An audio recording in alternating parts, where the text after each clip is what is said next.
Comme annoncé en titre, la Brigade centrale de lutte contre la cybercriminalité indique avoir enregistré en 2024 plus de 4000 plaintes et interpellé 70 personnes concernant les discours violents sur les réseaux sociaux. Un phénomène qui a pris de l'ampleur et contre lequel la brigade s'attaque fermement.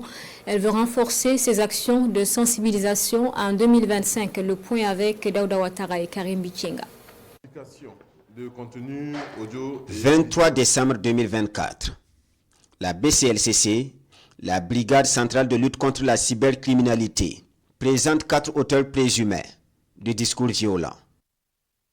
Tout est parti de publications de propos diffamatoires et injurieux à l'encontre de confessions religieuses sur les réseaux sociaux. Les officiers de police remontent les informations et mettent la main sur les intéressés. SY, qui est un employé de commerce âgé de 34 ans, a récemment tenu, lors d'un live sur le réseau social TikTok, des propos diffamatoires et injurieux envers plusieurs confessions religieuses et leurs prophètes. Quant à la dernière personne, DY, mécanicien, automobile âgé de 34 ans, il est administrateur de plusieurs groupes WhatsApp et ses vidéos et audios ont été publiés sans qu'il exerce un rôle de régulation ou de modération. Les 4 présumés sont déférés devant le procureur du Faso, près le tribunal de grande instance de Ouaga 1, pour répondre de leurs actes. Ce dossier est l'un des plus emblématiques parmi 4 milliers de plaintes enregistrées, toutes infractions confondues. En 2024, le gendarme des réseaux sociaux, la Brigade centrale de lutte contre la cybercriminalité, a enregistré 4114 plaintes. On peut citer entre autres les menaces via l'éthique, les atteintes à l'honneur, à la considération des personnes et à la vie d'autrui.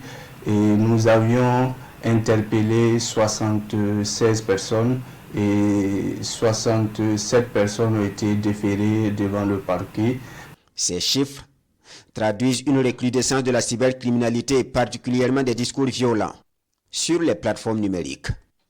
L'une des raisons avancées à la BCLCC est la méconnaissance des textes, notamment du code pénal.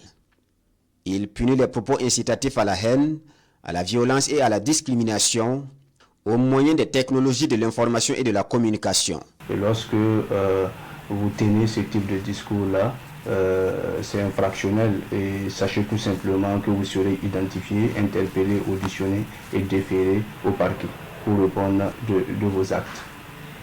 Les actions à l'actif du gendarme des réseaux sociaux en 2024, 91 séances de sensibilisation et la formation de 80 officiers et agents de police judiciaire.